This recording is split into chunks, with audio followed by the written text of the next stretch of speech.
बात आज की चैनल के कार्यक्रम चुनाव चर्चा में मैं सुधीर तोमर आप सभी दर्शकों का हार्दिक स्वागत और अभिनंदन करता हूं। मैं डॉक्टर दीपक भाकर, आपका बहुत बहुत स्वागत है। मैं शैलेंद्र अग्रवाल, आप सभी का हार्दिक स्वागत। चुनाव चर्चा के इस कार्यक्रम में जो कि मतगणना की पूर्व संध्या पर आयोजित हो रहा है, मैं ये चाहता हूं कि हमने जिस तरह से चुनाव चर्चा के विभिन्न सेशंस में अपने कार्यक्रम में विभिन्न मुद्दों पर विचार किया, तब ये तय होता गया कि कांग्रेस क्या चाहती है, भाजपा क्या चाहती है या अन्य दल क्या चाहते हैं। उनके अपने अपने दावे थे, लेकिन आज हम उस मुकाम पर खड़े हैं जहां ये तय हो गया है हमारे सभी मतदाताओं द्वारा कि वो क्या चाहते हैं। सिर्फ उसकी गणना बाकी है, उसका परिणाम आना बाकी है। तो ऐसे समय में चुनाव चर्चा में हम अगर ये चर्चा करेंगे कि क्या कांग्रेस चाहती है, क्या भाजपा चाहती है, तो शायद ये एक थकी हुई चर्चा होगी। मैं चाहता हूं कि आज हम सब दोनों ही पार्टियों के हमारे पास प्रवक्ता हैं। भारतीय जनता पार्टी के प्रवक्ता प्रदेश स्तरीय और अधिकृत प्रवक्ता डॉक्टर दीपक भाकर साहब हैं, और मेरे पास शैलेंद्र अग्रवाल जी हैं, भारतीय राष्ट्रीय कांग्रेस के बूथ ब्लॉक अध्यक्ष हैं अजमेर उत्तर से, और आप एक प्रखर वक्ता हैं। दोनों ही प्रखर वक्ताओं के बीच में सैंडविच हुआ मैं कुछ छोटे छोटे सवाल आपके सामने उठाता जाऊंगा, और उन सब के उत्तर हम तीनों मिलकर, मैं इन दोनों के माध्यम से आपका संदेशवाहक बन निकालने का प्रयत्न करूंगा। मूल बात यह है कि मान लें कि कल हमारे एक पार्टी के प्रत्याशी जीत जाते हैं, तो क्या होगी उनकी योजना हमारे इस अजमेर के विकास को लेकर। ऐसे ही अगर किसी अन्य पार्टी के प्रत्याशी जीतते हैं तो उनके क्या प्रयत्न होंगे, क्या प्रयास होंगे, और किस तरह से वो हमारी समस्याओं को समझते हैं और उनको हल करने के लिए क्या करेंगे।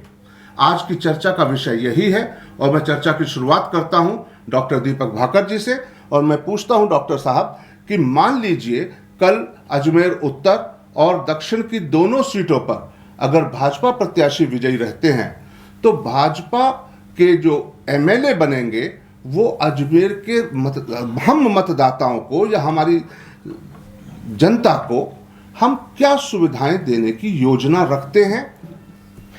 देखिए, कल 3 तारीख को सुबह जब सूरज की नई किरण आएगी तो अजमेर शहर के लिए भी एक नई उम्मीदों और आशाओं की किरण लेकर के आएगा। हमारी कोशिश ये है, जो हमने पहले भी लोगों के साथ वादा किया है उसको पहले पूरा किया और आगे भी पूरा करेंगे। एक विजन डॉक्यूमेंट हमने जनता के समक्ष पेश किया था, हमारी कोशिश रहेगी उसके ऊपर पूरा खरा उतरने के लिए। पहले के जो काम हुए, अब बीएसपी यानी बिजली सड़क पानी से इतर होकर के हमें एक शहर को एक नई दिशा लेनी है, एक यहाँ के, ताकि यहाँ के लोगों की जीवन शैली में एक नया बदलाव आए और एक नई उम्मीदों का किरण जो कल रोशनी आएगी तो उसको लेकर के हम आगे चलें।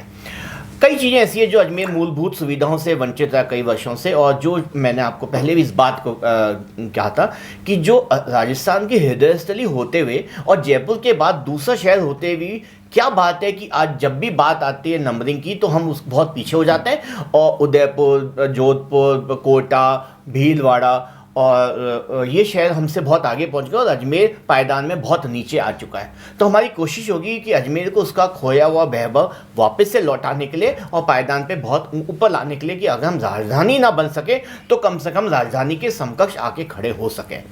उसके लिए अगर हम बात करें तो हमें यहाँ पे रोजगार सृजन की आवश्यकता पड़ेगी। शिक्षा का जो केंद्र है, जो किसी ज़माने में अजमेर था, कोटा शिफ्ट हो गया, उसमें हमें काम करना पड़ेगा कि किस तरह से हम यहाँ पे नई संभावनाओं को तलाशें और शिक्षा का केंद्र बनाने की कोशिश करें कि एक बार फिर से, जैसा कि आजकल कोचिंग का बहुत ज़्यादा ज़माना आ गया है, और आपने देखा होगा नीट और IIT के अंदर अजमेर की कई ऐसे कोचिंग इंस्टीट्यूट्स हैं जिनका कि बहुत अच्छा प्रदर्शन रहा। इतने शानदार प्रदर्शन को वापस से दोहराने की आवश्यकता है, तो उस दिशा में भी काम करना है ताकि और यहाँ पे बाहर के छात्र जो अभी आते हैं उनके अंदर इजाफा हुए। मेडिकल के अंदर की बात करें, यहाँ चिकित्सा क्षेत्र के अंदर, तो चिकित्सा क्षेत्र ऐसा जिसके अंदर अपार संभावना का क्षेत्र है।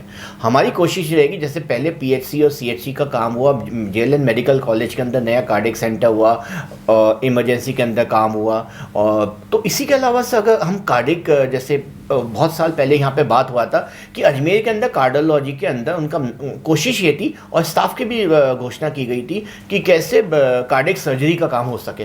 तो उसी को वापस से कोशिश रहेगी कि उसमें काम किया जाए और अजमेर में कार्डियक सर्जरी हो सके और भी जो सुपर स्पेशलिस्ट हैं उन इंस्टीट्यूट उस वाले डिपार्टमेंट्स को वापस से शुरू किया जाए और जो बच रहे हैं उनके अंदर भी किया जाए। नेफ्रो, न्यूरो, ये कई डिपार्टमेंट्स हैं जिनको सुपर स्पेशलाइजेशन का काम कहा जाता है, तो उसके अंदर उसके अंदर भी आगे होना पड़ेगा। बिल्डिंग पुरानी हो रही है अस्पताल की, तो आप देखिए कि वो जो एक कॉर्नर से लेके दूसरे कॉर्नर तक इतनी बड़ी ज़मीन है, उसको अगर प्रॉपर प्लानिंग चलें और शहर के अंदर वर्टिकल डेवलपमेंट की आवश्यकता है। हॉरिजॉन्टल डेवलपमेंट हम बात करेंगे तो हम थोड़े टाइम में जयपुर पहुंच जाएंगे या उधर हम नसीबाबाद तक पहुंच जाएंगे। तो इस शहर को एक वर्टिकल डेवलपमेंट की आवश्यकता है, यानी कि ऐसी बिल्डिंग जो लंबी हो, ऊंची हो और उसके अंदर एक ही बड़ी बिल्डिंग के अंदर कई चीज़ों का समावेश हो सके। तो ये चिकित्सा के अलावा बाकी जगह भी किया जाएगा। शिक्षा के अंदर स्मार्ट क्लासरूम्स का जो काम शुरू हुआ था उसको आगे बढ़ाना है और यह कोशिश रहेगी कि ज़्यादा से ज़्यादा स्कूलों को उस घेरे में लिया जाए जहाँ स्मार्ट क्लासेस चालू हो सकें और अपग्रेडेशन हो सके। प्राइमरी को उच्च माध्यमिक को माध्यमिक और माध्यमिक को हम आगे 12th तक की क्लास में ले जा सके। कॉलेज तो डॉक्टर साहब, आपका स्पेशलाइजेशन जो है मेडिकल में वो प्लास्टिक सर्जरी में तो नहीं है? जी नहीं, बिल्कुल। फिर भी लेकिन आप एक बहुत अच्छे प्लास्टिक सर्जन हो सकते थे। जिस तरह से आपने बताई है ये बातें, ऐसा महसूस होता है कि पिछले 20 साल से सरकार हमारे प्रतिनिधि किसी और दल के थे और अचानक से अब नए आने वाले हैं और ये जो कमियां रही हैं वर्षों से और जिसके कारण अजमेर पिछड़ता जा रहा है, उनसे अब हम निजात पा जाएंगे। नहीं, मैं देखिए काम हुआ है इसके अंदर। मैंने कहा देखिए काम ऐसा नहीं पहले भी हुआ है, ऐसा नहीं 20 साल में, 20 साल के पहले भी काम हुआ है, तभी तो हम यहाँ तक पहुंचे। पर हमेशा सुधार की गुंजाइश तो रहती है और कोई बेहतर करने की चाहत जब किसी जनप्रतिनिधि में होती है तभी तो शहर का विकास होता है। तो हमारी कोशिश यही रहेगी कि जो भी काम हुआ है उसको और आगे बढ़ाया जाए। किसी पार्टी विशेष की बात नहीं कर रहा हूँ मैं, दोनों पार्टियों में काम हुए। देखिए पार्टी पहले भी काम हुए, बीजेपी के पहले भी हुए और बीजेपी के शायद बाद में भी हो रहे होंगे, वो बात नहीं है। बात है कि हम सबको मिलकर इस शहर को आगे ले जाना है, ये हमारा मुख्य ध्येय होगा। जी सर।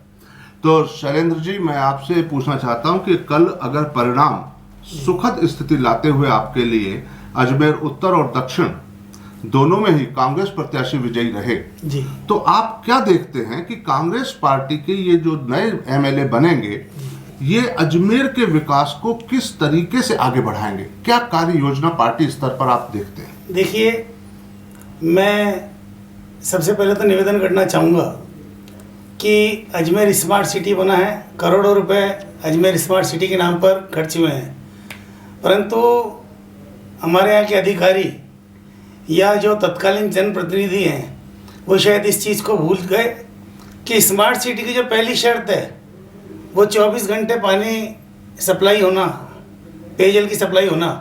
परंतु आज जो अजमेर के हालात हैं, कारण कुछ भी रहे हों, यहाँ तर्क वितर्क की बात नहीं है, न मैं उन कारण पर जाना चाहता, परंतु कारण कुछ भी रहे, परंतु आज जो स्थिति है जी, 48 घंटे में अगर पानी आता तो आदमी सोचता कि भगवान मिल गया, वरना 72 घंटे, 96 घंटे, 92 घंटे पेयजल सप्लाई स्थिति है। और पेयजल योजना पर भी करोड़ों रुपए खर्च होने के बाद ये स्थिति है। हमारे जो दोनों प्रत्याशी हैं, चाहे उत्तर से आदरणीय महेंद्र सिंह जी रलावता, चाहे दक्षिण से आदरणीय डॉक्टर द्रौपदी जी कोहली, दोनों ने जो अपना चुनावी घोषणा पत्र, जो अपना संकल्प पत्र घोषित किया है, उसमें सबसे पहला और मुख्य मुद्दा उनका रहा है अजमेर की पेयजल समस्या का समाधान करना। और रलावता जी ने तो यहाँ तक कहा कि मेरा सबसे पहला काम ये होगा कि किस तरह किन प्रयास जिसके लिए जो भी प्रयास करने पड़े करूँगा और 24 घंटे में कम से कम एक बार अजमेर की जनता को पेयजल का उपलब्ध हो सके, ये मेरा पहला टारगेट रहेगा, पहला मेरा काम रहेगा। तो मैं ये सोचता हूँ कि विजय होने के बाद हमारे दोनों प्रत्याशी सबसे पहले अजमेर की पेयजल समस्या का समाधान करने का काम हाथ में लेंगे। उसकी योजनाएं जो लंबित पड़ी है वो भी, और नई योजनाएं बनाकर सबसे पहले इस समस्या का समाधान करेंगे जी। दूसरी जो आज शहर का ज्वलंत मुद्दा है वो युवाओं के रोजगार की बात है। आरपीएससी हमारे यहाँ है, बोर्ड ऑफिस हमारे यहाँ है, आज लाखों की संख्या में बेरोजगार युवा हैं। दोनों हमारे उम्मीदवारों से हम उम्मीद करते हैं, उनका संकल्प भी है कि अजमेर के युवाओं को रोजगार देने के लिए, चाहे मध्यम उद्योग लगाने की बात हो, चाहे अन्य कोई नौकरियों में वैकेंसियां निकालने की बात हो, वो हमारे दोनों उम्मीदवारों का पहला लक्ष्य रहेगा पेयजल की समस्या के बाद में। साथ ही जो स्मार्ट सिटी में करोड़ों रुपए खर्च होने के बावजूद आज स्मार्ट सिटी सुविधा के बजाय दुविधा बनता गया है, चाहे वो एलिवेटेड रोड की बात करें या अन्य कार्यों की बात करें। तो मैं उम्मीद करता हूं कि हमारे दोनों जनप्रतिनिधि, हमारे दोनों नवनिर्वाचित विधायक स्मार्ट सिटी में जो खामियां रही है उन खामियों को दूर करके, जो भी उसके लिए दोषियों को खिलाफ तो कार्रवाई करवाएंगे ही, पर उसकी जो खामियां उनको दूर करके शहर को स्मार्ट सिटी का वास्तविक लाभ मिल सके, ऐसा प्रयास करेंगे। ये मैं आपको विश्वास दिलाना चाहता हूँ। बहुत ही बढ़िया। अब प्रिय दर्शकों, इस समय मैं आप सबका प्रतिनिधित्व यहाँ कर रहा हूँ। एक तरफ कांग्रेस, एक तरफ भाजपा, दोनों पूरी तरह से अपने अपने दावे दे रही हैं। ये जब बताते हैं कि स्मार्ट सिटी में खामियां रही, चाहे वो निर्वाचित विधायक के स्तर पर रही हों अथवा अधिकारियों के, निर्वाचित विधायक के स्तर पर रही हो तो खामियां इधर चली जाती हैं, और अधिकारियों के ऊपर रही है तो इधर चली जाती हैं, क्योंकि अधिकारी तो सरकार के अधीन थे। तो हम लोगों का दर्द सिर्फ इतना है कि आप कभी इसके तो कभी उसके कंधे पर रख के बंदूक का नाकामियों की न चलाएं, सिर्फ जिम्मेदारी और जवाबदेही को अंगीकृत करें। जैसे कि डॉक्टर दीपक भाकर साहब ने बताया कि शिक्षा के क्षेत्र में अजमेर के गौरव को लौटाने के लिए काफी नए प्रयास किए जा सकते हैं। शैलेंद्र जी, आप क्या समझते हैं? शैक्षिक नगरी के रूप में विख्यात था अजमेर, बिल्कुल, और आज अजमेर का नाम शैक्षिक नगरियों के क्षेत्र में कहीं पर भी नहीं आ रहा है। तो हम इसके गौरव को पुनः लौटा सके, शिक्षा के क्षेत्र में क्या सुझाव समझते हैं आप किए जाने अपेक्षित हैं? बिल्कुल ये बात सही है, जैसा डॉक्टर भाकर साहब ने बताया कि जब राजधानी बनने का नंबर आया था तो अजमेर के नाम पर भी विचार किया गया था, और अजमेर उसके लिए बहुत महत्व रखता था। परंतु न जाने किन कारणों से, कई कारण रहे होंगे, उस वजह से अजमेर राजधानी बनने से चूक गया। परंतु उसके एवज में जो यहाँ डिपार्टमेंट दिए गए, आरपीएससी, माध्यमिक शिक्षा बोर्ड या रेवेन्यू बोर्ड, ऐसे विभाग दिए गए, परंतु आज देखने में आ रहा है कि धीरे धीरे उन विभागों को, चाहे कोई भी सरकार रही हो, दोनों सरकारों द्वारा धीरे धीरे उन सरकारी विभागों को तोड़ा जा रहा है। कहीं जोधपुर शिफ्ट किया जा रहा है कुछ डिपार्टमेंट को, कहीं जयपुर किया जा रहा है, कहीं दूसरे शहरों में किया जा रहा है। साथ ही जो शिक्षा वाली बात है, ये बात सही है कि शिक्षा शैक्षणिक नगरी अजमेर रही है, परंतु धीरे धीरे शैक्षणिक नगरी का भी रुतबा यहाँ से कम होता जा रहा है, और आज कोटा और दूसरे शहर शैक्षिक नगरी के रूप में पहचाने जाने लगे हैं।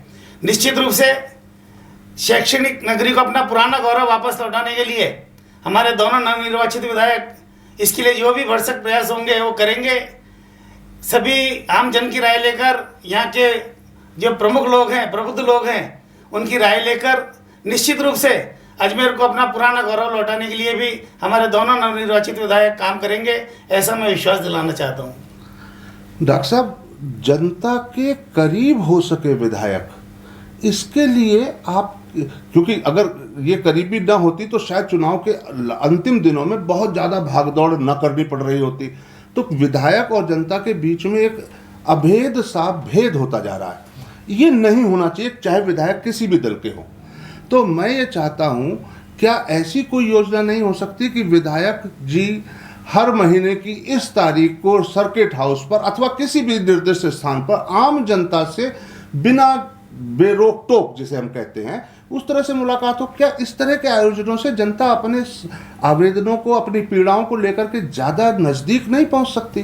बिल्कुल, मैं आपसे बहुत सहमत हूँ, और जैसे मेरे सम्मानित है, मैं मानता हूँ कि शैलेंद्र जी बड़े संजीदगी से इन्होंने अपनी बात रखी, और मैं इनका बहुत सम्मान करता हूँ। अजमेर शहर के अंदर इन्होंने बहुत अच्छी बात रखी, शिक्षा वाली बात मैं सेकंड करता हूँ, समर्थन भी करता हूँ इनकी इस बात का। जहाँ तक आपने कहा, ये बहुत अच्छा पहलू है, इसको मुझे लगता है आने वाले जनप्रतिनिधि जो भी हों, उन्हें इस बात को देखना चाहिए। अगर वो इस बात को शहर में लेके आते हैं, एक नई पहल होगी, और मैं आपको इस बात की गारंटी देता हूँ, जो भी व्यक्ति इस चीज़ को लागू करेगा वो एक राजनीति में एक लंबी पारी जरूर खेलेगा वो, क्योंकि जनता उसके साथ एक अपना एक स्वाभाविक जुड़ाव महसूस करने लग जाएगी, और उसको लगेगा हाँ, ये व्यक्ति है जो हमारा जनप्रतिनिधि है, और विधायिका के अंदर हमारी बात रखी जा रही है, क्योंकि उसी आवाज़ को फिर विधानसभा के अंदर भी रखा जाएगा। तो बहुत अच्छी शुरुआत होगी। चाहे वो कोई भी ऐसी जगह लें उधर उसके अंदर, और ये मेरे को लगता है ट्रांसपेरेंसी, जैसा आपने कहा, जवाबदेही और जिम्मेदारी के अंदर की तरफ बढ़ता हुआ एक कदम होगा। लेकिन मैं 2 सुधार की और बात करना चाहूँगा, अगर आप मुझे अगर 2 समय दें।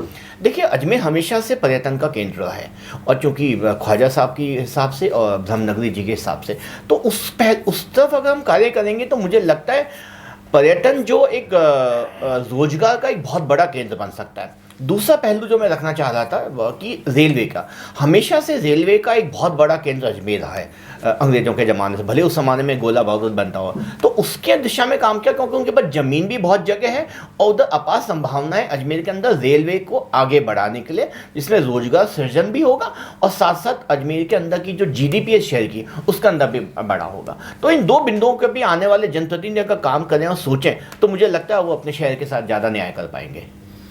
तो डॉक्टर साहब, शहर के साथ ज़्यादा न्याय कर पाएंगे जनप्रतिनिधि, यही हम सबकी इच्छा भी है। शैलेंद्र जी, चिकित्सा के क्षेत्र में क्या कोई नया ऐसा आइडिया आपके पास है कि हम शहर में अपनाएं और लोगों के लिए सुलभ हो सके चिकित्सा व्यवस्था, और देखिए फ्री है जी, सुलभ हो सके? मैं निवेदन करना चाहूँगा। सबसे पहले तो आपने जो पहला सवाल पूछा था, कहा था और एक सलाह दी थी एक तरह से कि निर्वाचित जनप्रतिनिधि को अपना एक कार्यालय जहाँ आम जनता आराम से उससे मिल सके, अपनी समस्या रख सके, तो मैं आपके संज्ञान में लाना चाहूँगा कि हमारे जो अजमेर उत्तर से वर्तमान प्रत्याशी हैं आदरणीय महेंद्र सिंह जी रलावता, पिछला चुनाव भी इन्होंने अजमेर उत्तर से लड़ा था। पूरे शहर की जनता, और मैं समझता हूँ आप खुद भी इस चीज़ की गवाही देंगे कि आदरणीय महेंद्र सिंह जी रलावता ने चुनाव हारने के बावजूद जो उनका कार्यालय सूचना केंद्र के सामने था, पुराना कांग्रेस कार्यालय, उस कार्यालय को नियमित रूप से चालू रखा। नियमित रूप से रलावता जी खुद बैठते थे, उनके लड़के, उनका स्टाफ सब वहाँ बैठते थे। अजमेर की जनता, अजमेर के सभी नागरिक अपनी समस्या लेकर वहाँ जाते थे। यथासंभव, क्योंकि सरकार कांग्रेस की थी, यथासंभव रलावता जी उनकी समस्याओं का समाधान करने का पूरा प्रयास करते थे। इस शहर की जनता उस चीज़ की गवाह है, और मैं समझता हूँ विधायक बनने के बाद उनकी जिम्मेदारी और बढ़ जाएगी, तो निश्चित रूप से अपना जो सेवा कार्य उसका और दायरा बढ़ेगा। और जो अजमेर की एक जनता की जो अपेक्षा है कि उनका जनप्रतिनिधि उनके बीच में सहज और सुलभ रहे, वो निश्चित रूप से रलावता जी ऐसा कर दिखाएंगे। द्रौपदी जी भी एक जमीन से जुड़ी हुई नेता हैं, वो भी निश्चित रूप से इस काम को करेगी। जहाँ तक चिकित्सा वाले मामले में बात है, ये बात सही है कि राजस्थान सरकार ने चिरंजीव योजना प्रारंभ की, उसमें इलाज फ्री है, जांचें फ्री है, 25 लाख रुपए तक की जो प्राइवेट अस्पतालों में इलाज फ्री है, 10 लाख तक का बीमा, दुर्घटना बीमा है। उसके बावजूद आए दिन मीडिया के माध्यम से, आप जैसे जागरूक पत्रकारों के माध्यम से ये देखने और सुनने को मिलता है कि आज आम आदमी अपनी बीमारी को लेकर दर दर की ठोकर खाता है। और ये चिकित्सा ऐसा क्षेत्र है कि इसमें विस्तार की काफ़ी संभावना है, इसमें सुधार की काफ़ी संभावना है। करोड़ों रुपए खर्च होने के बावजूद भी निश्चित रूप से यहाँ अजमेर संभाग का जो सबसे बड़ा अस्पताल है जवाहरलाल नेहरू चिकित्सालय, उसमें अभी भी कई कमियां हैं। कई बार हम मीडिया में पढ़ते हैं और देखते हैं कि उसकी जो लिफ्ट है वो बंद पड़ी है, कई बार एक्सरे मशीन ख़राब है, कई बार और कई तरह की मशीनें ख़राब है। तो ये सब में सुधार की गुंजाइश है। मैं समझता हूँ कि हमारे जो दोनों प्रतिनिधि यहाँ से चुनकर आएंगे, वो सबसे पहले, क्योंकि पहले वो कहावत है कि पहला सुख निरोगी काया। यदि हम अजमेर की जनता को उनको निरोगी रखने में अपनी भूमिका निभा सकें, तो मैं समझता हूँ इससे बड़ा कोई पुण्य का काम नहीं हो सकता। तो साथियों, प्रिय दर्शकों, आपने एक बात जो बहुत महत्वपूर्ण नोट की होगी, वो ये कि चाहे प्रवक्ता कांग्रेस पार्टी के हों अथवा बीजेपी के, सभी की इच्छा मिलजुल कर अजमेर के विकास को सुनिश्चित करने की है। यह युद्ध जो आपस में वाक युद्ध के रूप में चल रहा था, वैचारिक युद्ध नजर आ रहा था, अब मंजिल अजमेर का विकास है। पहुंचने के तरीके अपनी अपनी पार्टी लाइन के अनुसार तय किए जाएंगे। मैं सोचता हूं कि हमारे दोनों प्रबुद्ध प्रवक्ताओं ने जो बातें कही हैं, वो अजमेर के विकास को, उनकी पार्टी के लक्ष्य को परिलक्षित करती हैं, और ये विकास सुनिश्चित करना हम सबका काम है।